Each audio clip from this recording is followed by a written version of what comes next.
So here's how to fix MySQL shutdown unexpectedly in XAMPP or XAMPP.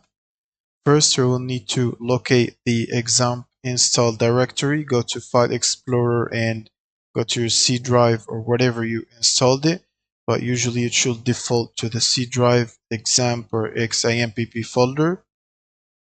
And then you will need to find the MySQL folder in here and then open it.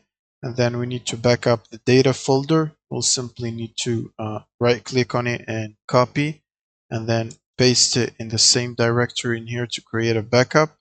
Now you will simply go into the data folder and basically select all the folders in here that you find.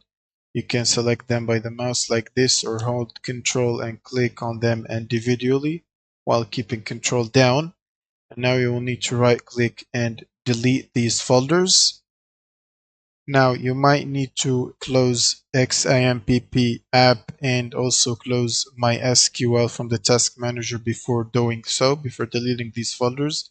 You can search for MySQL D and then right click and end task for this background process before deleting them. Then you can proceed to delete these folders.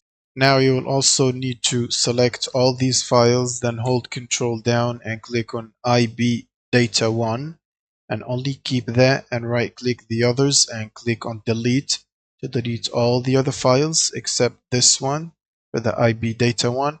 Now we will simply go back to the data copy or the data backup folder and then basically select everything in here except the IB Data 1 and then right click on it and copy everything. And now you can go back to the main data folder. And then in the main data folder, you'll need to right click and paste all the files in here. And when it's done, you can simply close out of this and in the search bar type XAMPP and then right click on it and run as admin. And now click on confirm. Now you can simply click on the start button again for the MySQL if it's not running.